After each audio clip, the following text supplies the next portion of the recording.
नमस्कार दर्शक बंधु आमर यूट्यूब चैनल रे आपण मानक मु स्वागत जनाऊँगी। फ्रेंड्स आज मुझे वीडियो रे आपण मानक जनइबी आपण जदि टाइप करछंती ताहले ओडिया रे टाइप कले ओडिया रे आस्तबो किंतु इंग्रजी रे टाइप कले इंग्रजी रे आस्तबो किंतु आपण ओडिया रे डिक्शनरी भला जदि आपण यूज करबा चाहछंती जेमिति कि ओडिया रे ट्रांसलेट रे ओडिया रे टाइप कले हिंदी रे आसीबो एवं इंग्रजी रे मध्ये आसीबो एवं इंग्रजी रे टाइप कले ओडिया रे आसीबो एवं हिंदी रे मध्ये ट्रांसलेट हेके आसीजिवो।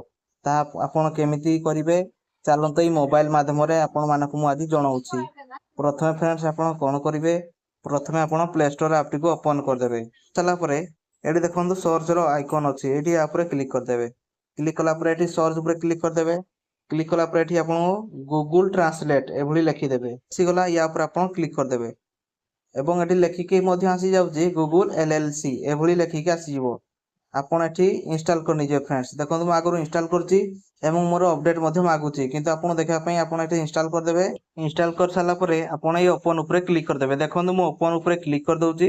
ओपन ऊपर क्लिक कर साला परे एठी देखंतु इंटर टेक्स्ट आपण एठी जहां भी टाइप करिवे ताहा जदि ओडिया रे टाइप करबा को चाहउछंती ताले एठी तळे देखंतु इंग्लिश टू ओडिया एभली लेखिके आसी जाउछि।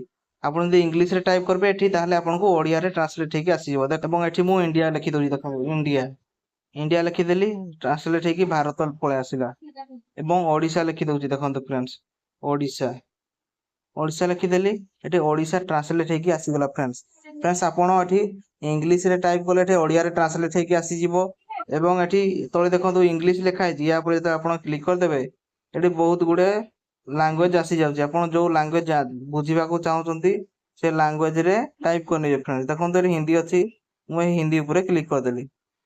हिंदी ऊपर क्लिक कर साला परे ए ओडिया पर मु जतले क्लिक कर देली एटी पुनी हिंदी रे क्लिक कर देबी।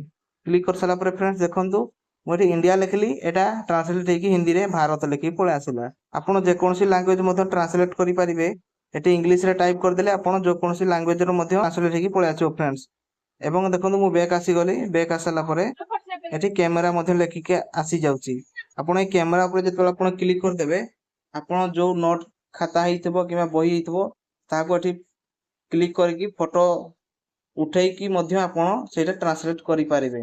आउ आपण को नोटपैड को जाई कि मोबाइल टाइप करके आपण वर्ड गुडा को बाहर करिया पड़िबोनी। आपण एठी क्लिक कर फोटो उठे कि मध्य वर्ड गुडा को आपण कॉपी करके आपण मोबाइल को आनी पारिबे फ्रेंड्स। एवं एठी आपण वॉइस मध्य देई कि आनी पारिबे। देखंतु एठी ऊपर राइट साइड रे अछि पेन रो आइकन अछि या पर जतरा आपण क्लिक कर देबे एठी आपण एठी लेखि कि मध्य एभली लेखि कि मध्य आपण टाइप करि पारिबे। देखंतु एटा मु बैक आसी गली बैक आसला परे एठी तळे गुडे वॉइस रो आइकन अछि आपण ए वॉइस रो आइकन ऊपर क्लिक करके मध्य आपण को वॉइस देई कि मध्य टाइप करि पारिबे। या पर आपण फ्रेंड्स बहुत गुडे फ्यूचर अवेलेबल अछि आपण जोटा चाहिबे व्यवहार करिकि कम समय भितरे आपण ट्रांसलेट करि पारिबे फ्रेंड्स। फ्रेंड्स एभली छोटो इन्फॉर्मेशन जदि आपन भलो लागे चैनल टी को लाइक शेयर सब्सक्राइब करबा को जमा भूलिबेनी फ्रेंड्स। देखा हबो आ एक नुआ वीडियो रे धन्यवाद।